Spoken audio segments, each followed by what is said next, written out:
Welcome to Bona's kitchen. Bona's கிச்சனில் இன்றைக்கி நம்ம ஒரு பிரேக்ஃபாஸ்ட் மெனு தான் பார்க்க போகிறோம். டிஃபன் சாம்பார் பார்க்க போகிறோம். இப்போ நம்ம வந்து ஒரு 8 பேர்த்துக்கு நம்ம ரெடி பண்ண போகிறோம். 8 பேர் சாப்பிட்ற அளவுக்கு நம்ம எப்படி ரெடி பண்ணாலும் பார்க்கலாம் வாங்க. உடனே என்னன்னு தெரியல. இப்போ அதுக்கு நான் வந்து இதால் 1 கப்பு பாசிப்பருப்பு எடுத்திருக்கேன், 1 கப்பு துவரம்பருப்பு எடுத்திருக்கேன். இது வந்து ரேஷன் கடை துவரம்பருப்பு தான் எடுத்திருக்கேன்.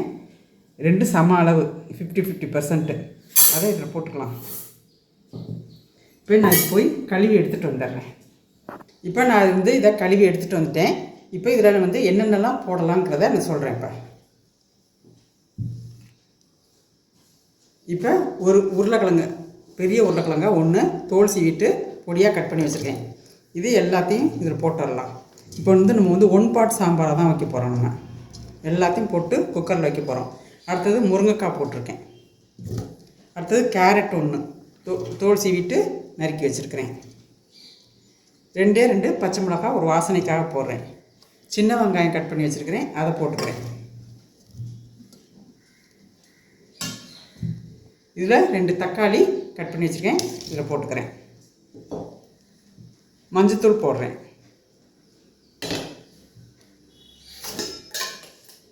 இந்த சாம்பாருக்கு தேவையான சாம்பார் தூள் போட்டுக்கிறேன்.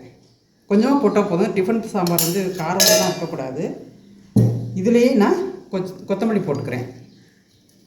ரொம்ப சூப்பராக இருக்கும். ஹோட்டல் சுவையில் இருக்கும் இந்த சாம்பார். ஹோட்டல் சுவையில் என்னுடைய ஸ்டைலில் நான் செய்கிறேன். அவ்வளோதான். இப்போ இது எல்லாத்தையும் தண்ணி ஊற்றி நம்ம குக்கரில் ஒரு 20 நிமிஷம் வேக வச்சு எடுத்துகிட்டு வந்துடலாம்.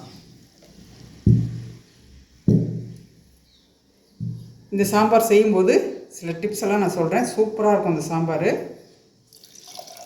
இப்போ நான் அதை வந்து குக்கரில் 20 நிமிஷம் வேக வச்சு எடுத்துகிட்டு வந்துடுறேன். இப்போ நான் வந்து ஒரு இருப்புச்சட்டி போட்டிருக்கேன். நம்ம சாம்பாருக்கு ஒரு பவுடர் ஒன்று ரெடி பண்ண போகிறோம். இந்த பவுடர் வந்து ரொம்ப ரொம்ப முக்கியமான பவுடர். வந்து இது 1 டீஸ்பூன் ஜீரகமும் 1 டீஸ்பூன் வெந்தயமும் போட்டு நம்ம ஃப்ரை பண்ணிக்க போகிறோம். இதோட கொஞ்சோண்டு பெருங்காயம் நான் ஆட் பண்ணுறேன். நான் கொஞ்சமாக பெருங்காயம். இப்போ நான் வந்து இது 8 பேருக்கு செய்கிறதுக்கு உண்டான சாம்பார் ரெடி பண்ணுறேன். நான் இப்போ நீங்கள் 4 பேர்த்துக்கு சமைக்க போகிறீங்க அப்படின்னாக்கா அதுக்கு தகுந்த மாதிரி குவான்டிட்டியை குறைச்சிக்கோங்க. இப்போ இது வந்து வாசனை வர்ற வரைக்கும் நல்லா வறுத்துக்கலாம்.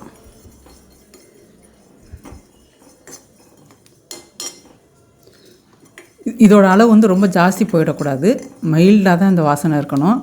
ஜாஸ்தி போணுச்சுன்னா ரொம்ப சாம்பார் ரொம்ப ஹெவியாக இருக்கும். மசாலா வாடை வந்து ஹெவியாக இருக்கும். அதனால கொஞ்சமாக தான் போடணும் நம்ம.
இப்போ நமக்கு சாம்பார் ரெடி ஆகிடுச்சு. இப்போ அதில் உள்ள முருங்கைக்காயெல்லாம் நம்ம தனியாக எடுத்து வச்சுக்கலாம்.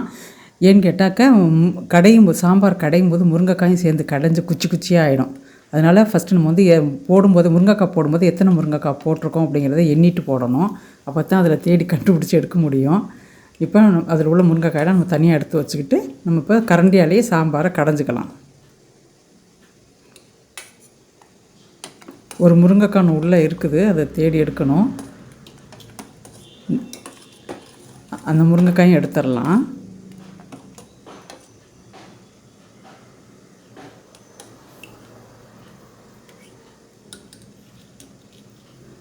சாம்பார் நல்லா குக்கரில் நல்லா வேக வச்சதுனால இப்படி கரண்டியால் கடைஞ்சாலே போதும்.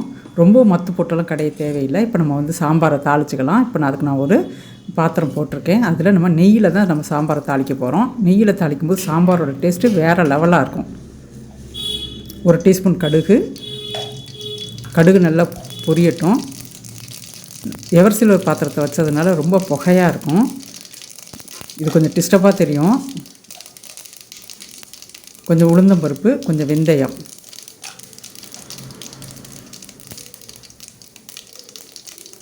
கொஞ்சம் கருவேப்பிலை. சட்டி நிறையா சூடாக இருந்ததுனால அப்படி ஒரே புகையாக வருது. இப்போ நம்ம சாம்பாரை வந்து அதில் எடுத்து கொட்டிக்கலாம்.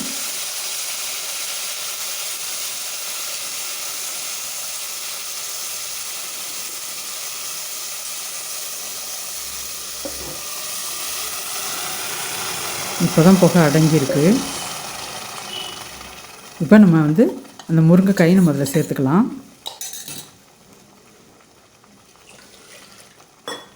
இப்போ நம்ம சாம்பாருக்கு தேவையான தண்ணியை கலந்துக்கலாம். நம்ம இந்த சாம்பார் வந்து ரொம்ப திக்காக இருக்கக்கூடாது, அதே சமயம் ரொம்பவும் தண்ணியாகவும் இருக்கக்கூடாது, ஓரளவு மீடியமாக இருக்கணும்.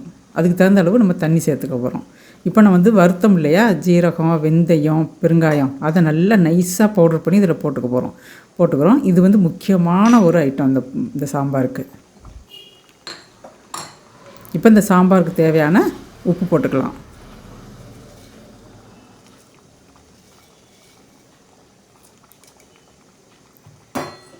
இது நல்லா கலந்து விட்டுக்கலாம்.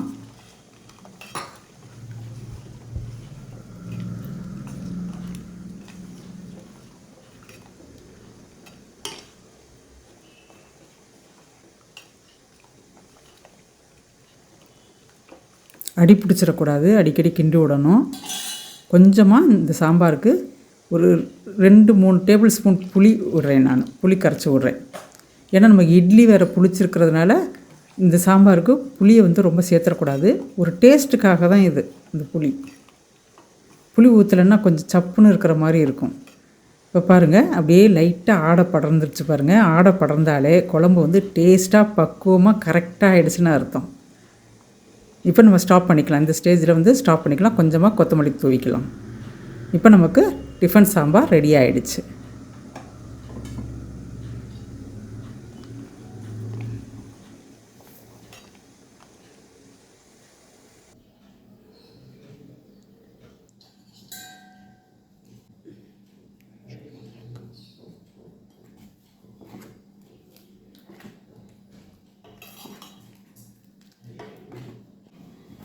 இப்போ நம்ம 8 பேர் சாப்பிட்ற அளவுக்கு இட்லியும் சாம்பாரும் நம்ம ரெடி பண்ணிட்டோம். ஹோட்டல் சுவையில் சூப்பராக டேஸ்டியாக இருக்குது. இப்போ நம்ம எப்படி பரிமாற போகிறோம்னு பார்க்கலாம் வாங்க. சாஃப்டான இட்லி, நல்லா இது வந்து 5020 செஞ்சது இந்த இட்லி. இப்போ இதில் சாம்பார் ஊற்றிக்கலாம்.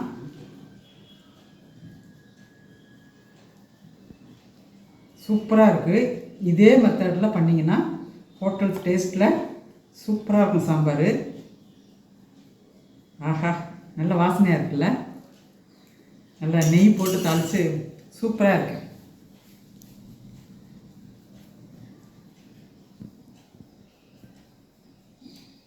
இந்த சாம்பாரில் வந்து கத்திரிக்காய் சில பேர் போடுவாங்க. பட் கத்திரிக்காயெல்லாம் போடக்கூடாது. கத்திரிக்காயெல்லாம் போட்டால் சாம்பார் வந்து கொலன்னு ஆகிடும். இந்த மாதிரி கேரட்டு, முருங்கைக்காய், உருளைக்கிழங்கு இது போதும். இந்த 3 காய், இன்னும் கொஞ்சம்னா மஞ்சள் பூசணிக்காய் போட்டுக்கலாம், பறையங்காய் போட்டுக்கலாம். அது சூப்பராக இருக்கும். சில பேர் இந்த சாம்பாரில் இறக்கும்போது கொஞ்சமாக வெல்லம் போடுவாங்க. வெல்லம் போட பிடிக்கல அப்படின்னாக்கா பறையங்காய் கொஞ்சம் போட்டுக்கிட்டால் சாம்பார் நல்லா லைட்டாக ஒரு இனிப்பு டேஸ்ட்டு கொடுக்கும். அதுவும் நல்லாயிருக்கும். பட் நான் இதில் எதுவுமே பறையங்காயும் போடல, சர்க்கரையும் போடல. சூப்பராக இருக்குது இது. இந்த வீடியோ பிடிச்சிருந்துச்சுன்னா லைக் பண்ணுங்கள், ஷேர் பண்ணுங்கள், சப்ஸ்கிரைப் பண்ணுங்கள். அடுத்த வீடியோவில் பார்க்கலாம். பாய்.